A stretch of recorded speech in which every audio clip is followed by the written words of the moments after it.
Hey, everybody. It is Eric J. Olson, and I am live for another interview for the Managing Partners podcast. This is where we interview America's top managing partners to find out how they got started and what they're doing to grow their firms. And today, from New Orleans, Michael Ricci. Hey, Mike. How you doing, buddy? Fantastic. Appreciate you making the time. Not a problem, man. Pleasure. Cool. Let me tell the audience a little bit about you. So Mike Ricci is the managing partner of Ricci Partners, which focuses on real estate, professional liability defense, corporate law, and financial institution litigation and counseling. Once again, welcome to the podcast. It's appreciated to be here, buddy. Hey, man. Well, besides what I just told the audience, tell us a little bit about yourself and your firm. I'm born and raised down in New Orleans. Basically went to school around Louisiana. Out of New Orleans, went to LSU, came back to Loyola Law School, got my LLM in real estate at the University of Miami, but have been practicing down here for almost 12 years now. Lucky enough to start my own firm in 2014. We've been able to grow year over year and been really fortunate with that. We're now 6 full-time attorneys, including myself, 1 of counsel. We have 1 office. We're looking to expand slowly into Mississippi as we have the chance. We have a couple of lawyers that are now barred in Mississippi of work that kind of synergistically fits with Louisiana and Mississippi. Nice. As sister states.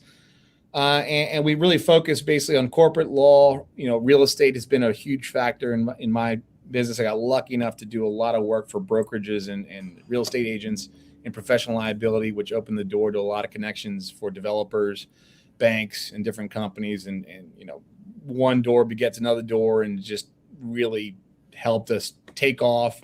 You know, nothing astronomical, but extremely steady year over year growth, where every year has been our best year so far, and we hope we continue that as we grow. But yeah, it's basically it's a corporate practice that deals with, you know, kind of the stalwarts of business, especially in South Louisiana. That's awesome. So 6 attorneys, 1 office, going to 2 offices in Mississippi. How far away physically would you be opening that second office?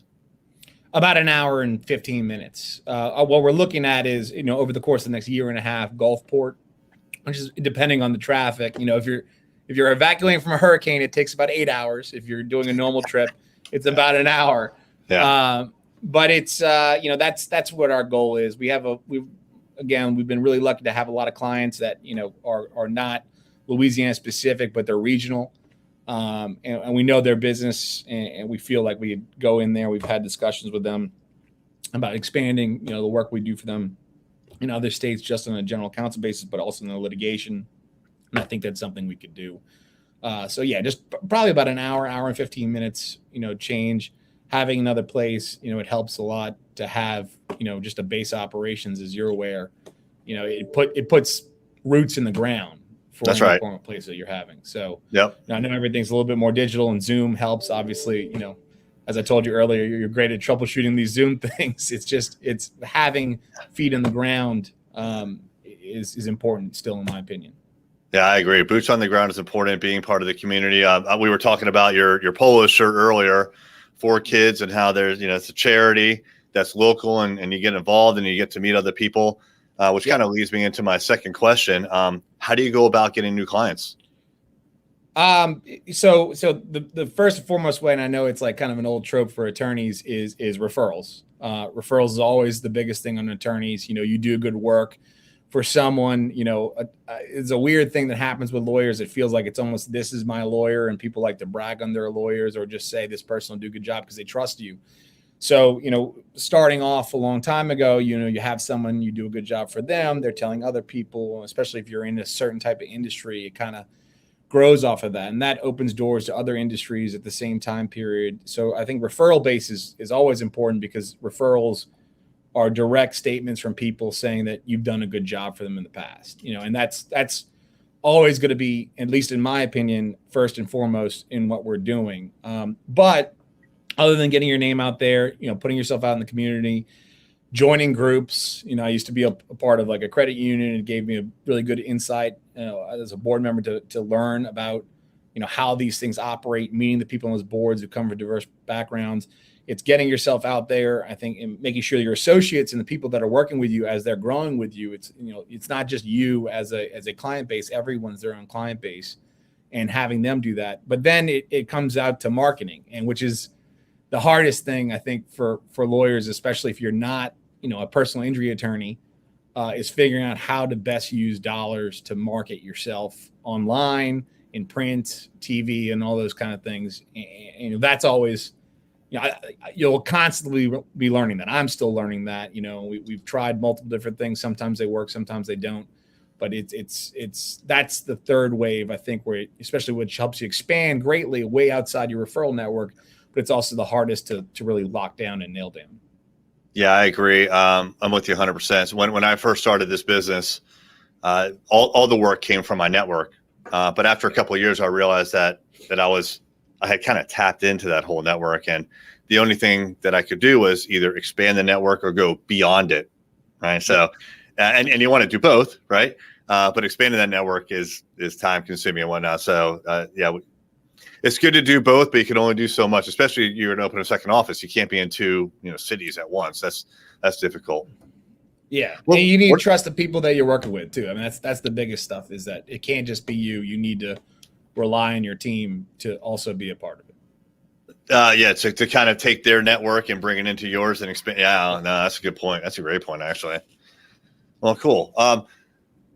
So, there seems to be a period of time in almost any business, but when you find out, whether it's a referral or marketing or something else, where you find out about a potential client, and then there's some nurturing that goes on, meetings and whatnot, and then they turn into a client.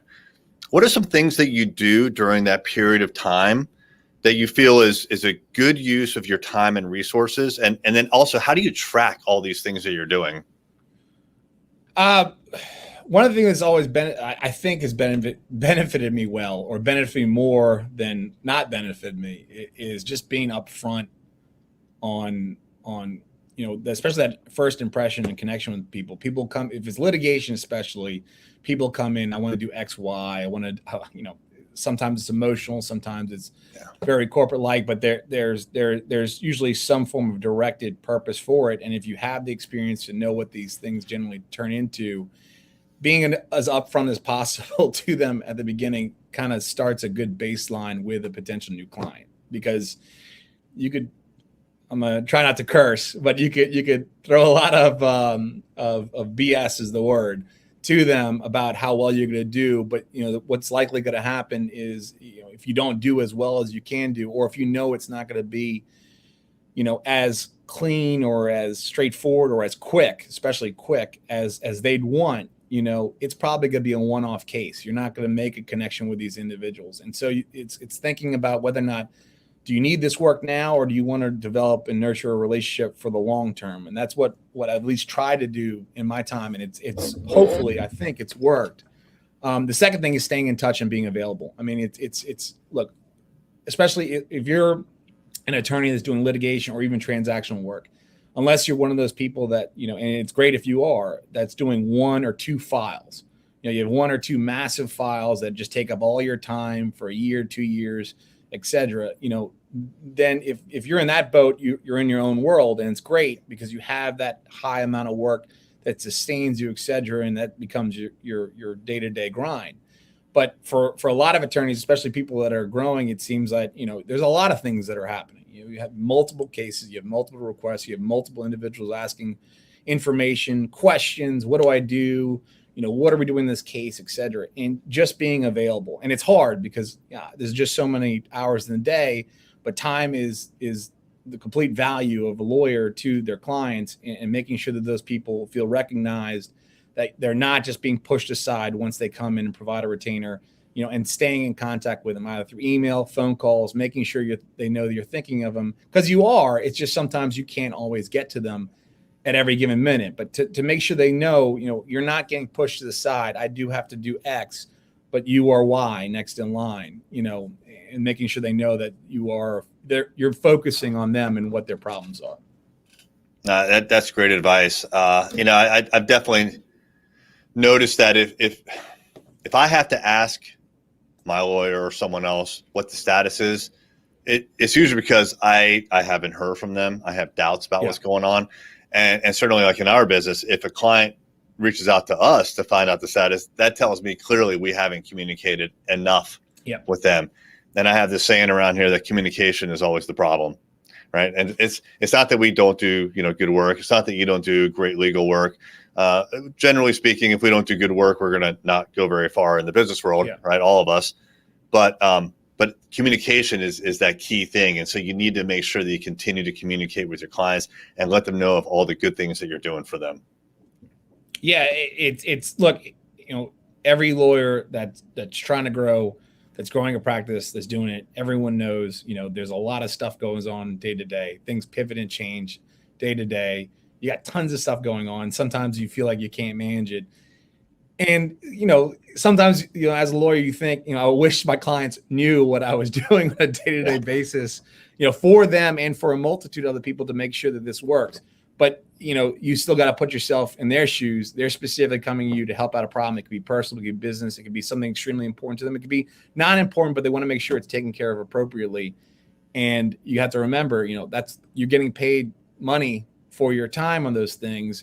You have to stay in touch, make sure they're aware of it, even if it's a stagnant case. And sometimes, especially in defense matters, if they're going to let it go stagnant, it's going to get stagnant. And that's a plus. It's going to put you in a better position to negotiate. It's going to put you in a better position in the court to get a dismissal at a later time period summarily, but you still have to explain to them why it's gone stagnant, what the benefits of it being stagnant are, and what the plan is as it eventually becomes non-stagnant, that you could hopefully use that as a benefit. And that's especially something I learned over the last few years. It's as a lawyer in this specific case, if something's kind of tapped out for a little while, it's probably a plus if you're defending this thing. And sometimes plaintiff-wise too, if you're going to go out there plaintiff-wise and defendants, you have a multiple group defendant issue and they're fighting it out, and you're sitting there saying, well, I'm going to let them go do this while I sit back and reap benefits from that. That could be a legitimate strategy that works in the past and could work in a case, but you got to let your people know about it. So they're just not sitting there hoping, you're doing something.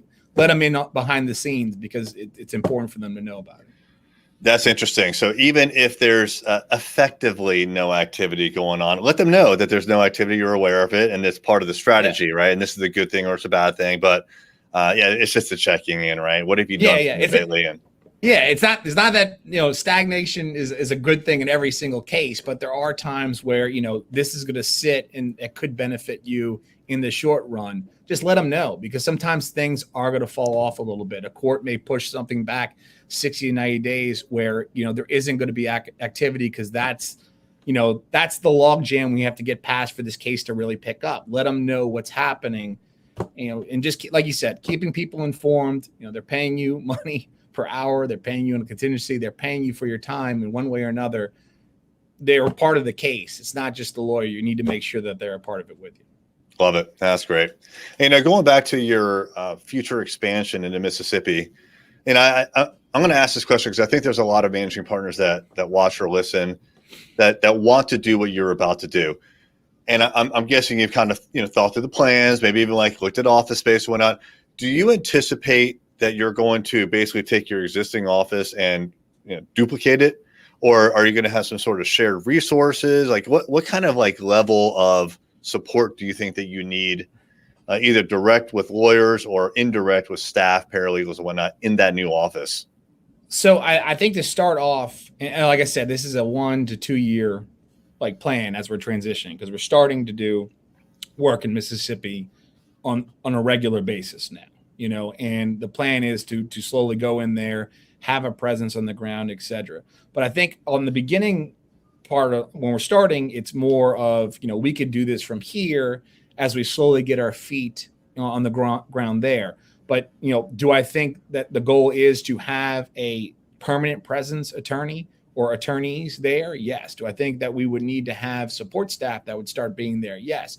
Now, the great thing about technology, and look, as I'm learning technology too, because it's constantly evolving, technology allows you to be here and also support someone there. It's really simple. I mean, we're doing, this podcast simply right before another meeting, and I'm sure you got a bunch today too. You could do a lot of things there, but I think, you start off, make it organic, make money off of it, make sure you have your base there, and you slowly expand. And I think that's what we're trying to do. But in the office space, yes, we've looked into it, trying to figure out the right city, because there are a couple spots along the way. There's the city where we really want to be in, which I'll tell you is Gulfport, because I think that's a nice hub for the area. There's cities that's closer, where we have more connections to. We don't know yet, but I mean, since we have the work there and we're establishing that work there, we think it's the right goal, because I mean, the whole thing is there's just so much work you could have with the team that you have in a given area. And if you could expand it out, maybe you could, grow that, naturally and by hustling, really.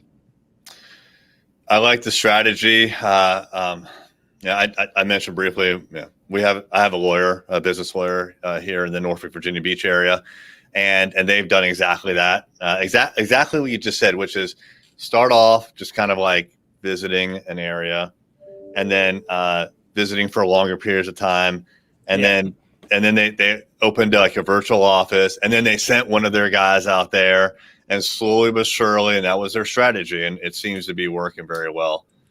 I think it worked for.